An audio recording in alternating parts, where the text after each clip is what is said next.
The well. I hate wearing this thing. Minley fiddled with her sweat-stained headwear, fixing the loose rags over her slick hair and breathing equipment. Her heavy boots kicked up dirt, dissipating into the hazy mist as she caught up with Ko. Their shadows stretched under the soft shafts of immense heat beating down on them. "We all do," Ko said. "Luckily, you don't have to like it." "Right," Minley said between breaths. "Just have to put up with it." Ko exhaled, amused. "Come, we're almost to the well." The dried, sprawling plains in the late heat gave way to the mountain range on the hazy horizon. No trees, grass, or plants thrived here, nor anywhere else, as far as Minley knew. All was brown and dead, hot and dry, their settlement a few k's behind them the only refuge providing shade and murky water. "How many times have you been?" Minley asked. Ko's reflective mask and rags hid his features, none of his dark skin exposed. She wondered if he'd even heard her until he finally answered. "Many times. Too many to count." He faced her. "Is this your first?" "No, I've been before. I've just never, used it myself. Opened it." Ko looked forward. "You should feel honoured." Minley nodded, thankful her headwear hid her amusement. Everything he said was so serious, so important. "Honoured, sure. A little nervous, maybe. There's nothing to be afraid of." "I didn't say I was scared, just nervous." "Of course." Ko looked at his boots. "It's necessary. Without the well, the tribe wouldn't exist. We wouldn't survive. We take sustenance wherever we can." Minley nodded, not bothering to argue. "Besides," Ko continued, glancing at her, she could hear his grin. "That's what these are for." He thumbed at the tall spear strapped to his back, the other hand pointing at Minley's heavy arm-length club dangling from her waist. As the sun slid down the sky, fading from brown to a deep, misty pink, Ko pointed out a dirt-crusted signpost directing them to their destination. Minley sighed at the distance ahead of them. Her undergarments were soaked through with sweat, despite the lightweight breathable material and reflective outer layers, and her feet ached in the moist heat of her boots. As if reading her thoughts, Ko removed his face rags and equipment to swig warm water from his dented canteen. Minley did the same, staring at the endless expanse. "Is this all there really is?" she asked. "Just dirt? Heat?" Ko smiled, cheeks wrinkling. "Has anyone ever gone to the mountains?" "Some. Few come back. Those who have say it's just more desert beyond them.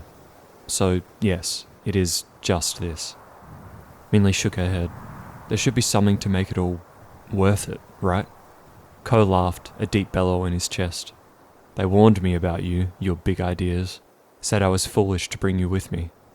They met eyes, still shielded by dark goggles.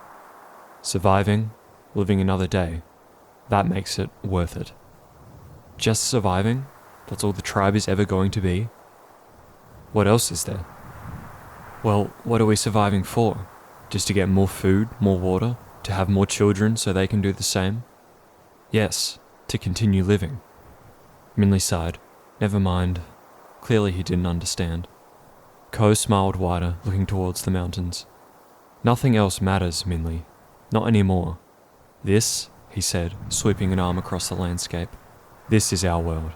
Maybe at some point there was a reason to wonder about more than the tribe, more than our survival. Not anymore.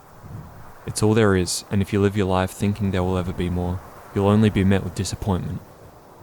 Minley held her tongue and looked away, tightening their head wraps to continue. Their progress distracted her from arguments she wanted to make when the well crept into view. The well was guarded by clay and dried mud walls, a space only large enough for a small group. A tall, slender tree trunk, branchless and blasted white over the decades, marked the hut from afar, an old two-person tall ladder resting against it. Ko lifted it, saying, "Help me with this." They lined it up with the hut's entrance, pushing one end inside against a warped panel on the dirt ground. Inside, though not noticeably cooler, was dark enough for them to remove their rags and equipment. "Slide the panel away."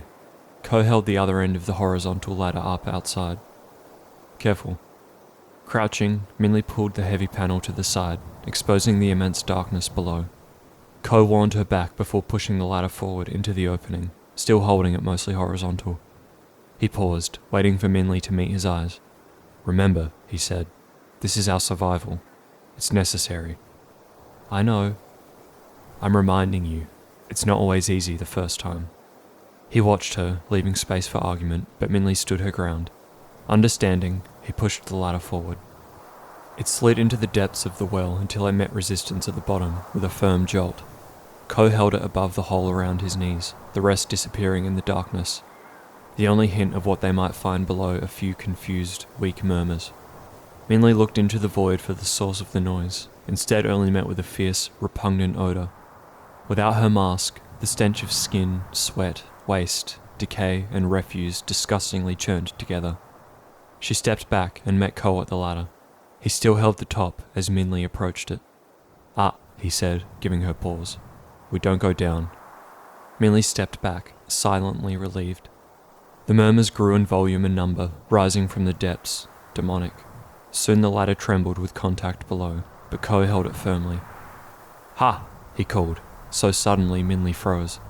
The warning had the desired effect, settling the ladder to stillness, the murmurs quieting. "Two male, two female," he called into the hole. Minley looked between the pungent darkness and Ko, though his focus never faltered. The ladder soon moved again, purposeful, the silence only broken by its creaking. Minley's heartbeat thumped in her chest when the first hand emerged from the dark. The bony digits loosely gripped one rung of the ladder as another shakily rose past it to hold the next. Pale skin weakly clung to the muscles, lines of blue and red veins working with the effort. The shaking hands climbed until a hanging head rose from the darkness, completely hairless and smudged with dirt and mud and what else Minley didn't want to know. Its back was naked and pale, sharp bones pushing against the skin, marks and scratches scattered across the bald body. As the person, if they had once been that, fully climbed from the hole, Minley didn't know to look away or study the thin, dirty body further. Ko thankfully intervened, grabbing the pale bony shoulder and throwing the thing against the wall. They smacked into it and fell, limp and empty. "3 more, Ko said, holding the top of the ladder. "Keep an eye on this one," he told Minley. She tried to watch the figure, both intrigued and revolted, as another 3 pale, naked, scarred bodies obeyed Ko's instructions and climbed weakly from the darkness to join the other against the wall. Their blank faces were too similar to tell apart, though their nakedness, despite the scratches and patches of crusted dirt and blood, at least revealed their genders, 2 male and 2 female, as demanded. "Cover it back up," Ko said as he started to pull the ladder. Minley nodded, realizing she hadn't moved since the first prisoner had emerged from the well. She moved around the hole and crouched to return the panel. While Ko dragged the ladder back, Minley's heart jumped when she noticed the 4 pairs of small, squinting eyes across from her, tracking her every move. Their surveillance first put her on alert, but as the seconds passed she relaxed at their expressionless studying, as if interested by her existence. If they were scared or hateful, if capable of such emotions, they gave no physical sign. The end of the ladder lifted from the hole and Ko dragged it outside. Obeying his previous order, Minley lifted the panel to push it over the horrendous void.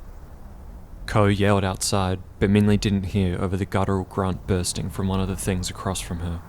She met their eyes, unsure which had produced the horrible sound, until she saw why. Though brief, the next few seconds passed at a punishing crawl.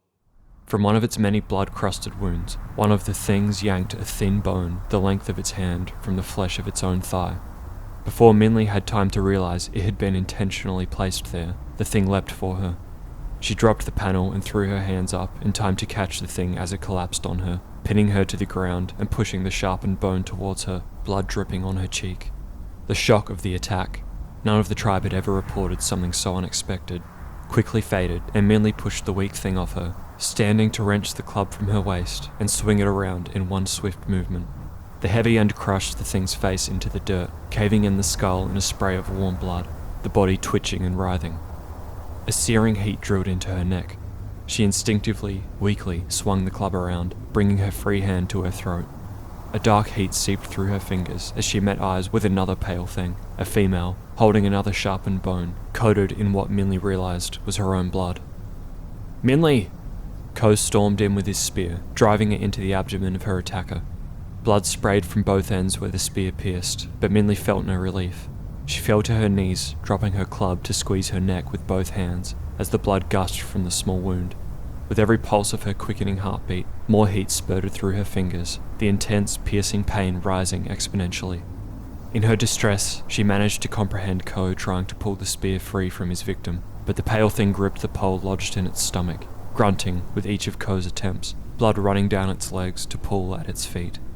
When another of the things ran at Ko from behind, Minley's only warning was a gargle of hot blood. The prisoner swiftly, casually, plunged another of the makeshift weapons into Ko's neck, once, twice, as Ko released the spear to throw a limp arm around to stop the attacker. After 10, maybe more, erratic stabs to the neck, Ko fell to the dirt clutching his throat, the dirt beneath now a dark red mud. Minley's face smacked the ground. A sickening metallic smell filled the hut as she struggled to breathe through the liquid filling her mouth and chest, her limbs losing function. With bloody mud coating her cheek, she watched the two unwounded prisoners, silhouetted by the blinding entrance.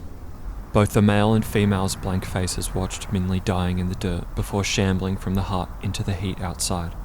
It gave Minley little solace that they wouldn't get far in their naked, unequipped condition. All she could focus on was pain, breath filled with blood, vision blurring and darkening, and a growing chorus of grunts and moans rising from the dark beneath, until it overwhelmed all her senses and she drifted to sleep.